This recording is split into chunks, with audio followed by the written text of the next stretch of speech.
8 years ago, today, yesterday, this week, 8 years ago, I was released from the hospital. And Tracy took me home from the hospital after a 7-day infusion of chemotherapy. 7 days, 24-hour days of drip of chemotherapy to support my body in ridding itself of a rare form of leukemia. And every year around this time, and there are a couple of different times where I'm reminded of visits to the hospital, this time of year reminding me of my second healing experience, and in early February reminding me of my first healing experience. And I'm inspired, motivated to share with you sort of what happened when we moved into the hospital. You know, Tracy and I committed from the first instance that when we go into this space, we are coming into this space to heal. We're coming into this space to become well again. We're looking at this space as a sanctuary for that healing.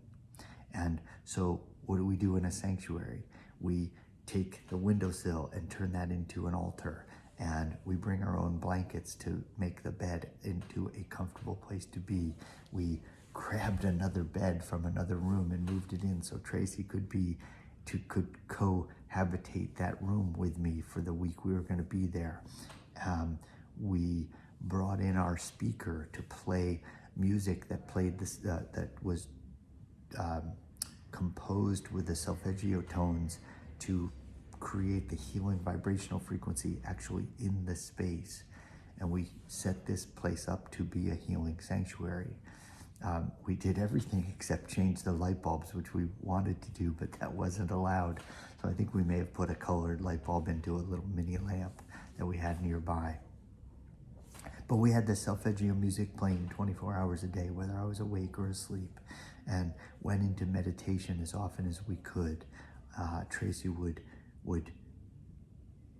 take care of the paperwork and the keeping track of things like temperature and nutrition and stuff like that, so that I was free to meditate for hours on end. And we attended to our languaging very, very carefully, day in and day out, tending to how are we thinking about this experience? How are we feeling about this experience? What are we doing with the fear that comes up? And are we moving that energy? Are we tending to our languaging to make sure that every word we speak resonates with the truth of healing and well-being? Are we talking about this situation with an upbeat, optimistic, grounded presence and energy, and tending to that, the energetics of it, to the verbalization of it, always in such a way as to embody the divinity and to embody the truth, to embody the optimism and enthusiasm and the faith that we had, that my body knew that the universe always puts me exactly where we needed to be, and that my body knew exactly how to return to perfection and perfect healing.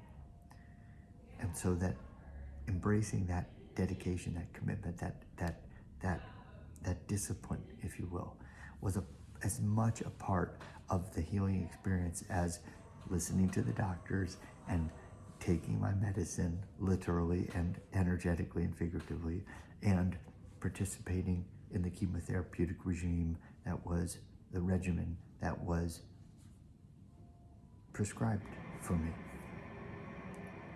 and making sure that the conversations going around us were optimistic, were life affirming and healing affirming. And so my invitation today is to take a page from this experience that I had, that I've spoken to tens of thousands of cancer survivors since my recovery. And as a result, know from my experience in those conversations that the language we choose to describe the experiences we have absolutely has the power to shape the experiences themselves. And you don't have to believe in that, actually, to make it so. And at the same time, my invitation is for you, if you're skeptical about it, try it out. Try describing your experience with whatever it is, whether it's a healing experience or a relationship experience or a financial experience or a physical experience or just anything that you're experiencing. Begin to explore describing your experience with language that lifts the experience, with vibrational language that has a frequency of love, of compassion, of joy, of enthusiasm, of hope, of faith, of connection instead of separation, of joy instead of anger, of abundance instead of lack or scarcity. And so my invitation is to pay attention to the words. Pay attention to the words that come out of your mouth. Pay attention to the words that rattle around inside your mind. Pay attention to the words that the people are speaking around you, because they all have an impact on your well-being. And my invitation is for you to try this out. And I can help, of course. Keep in touch with me. You can message me on Facebook, whatever it is, however you want to. But try it out. Try it out for yourself, because the words have power. Every word you utter, every word you think, every word spoken around you has a power to create your world. And so my invitation is to take hold of that power. Grab that power. Take responsibility for the language that you use in your internal conversations, for the language you use in the conversations that you have and lead, for the language that is being used in the conversations around you, because they all have an impact on your nervous system.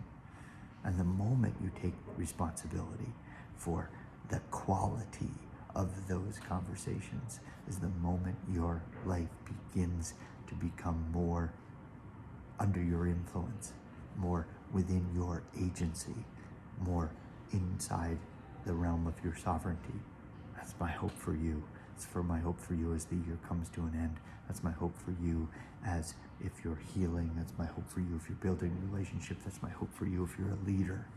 Because the world, it's so clear to me that the world needs more than ever leaders who are willing to speak and lead with love. Leaders who are willing to hold others with compassion. Leaders who are willing to take a stand for interconnectivity, interdependence, and interreliance upon one another. The world is calling for that now, quite possibly to prepare for another time when we'll need it even more. Quite possibly that now is that time. Connection, abundance, sovereignty, interdependence, all of these things are important ideas that your language can start creating now. Give it a try. Let me know how it goes. Happy holidays.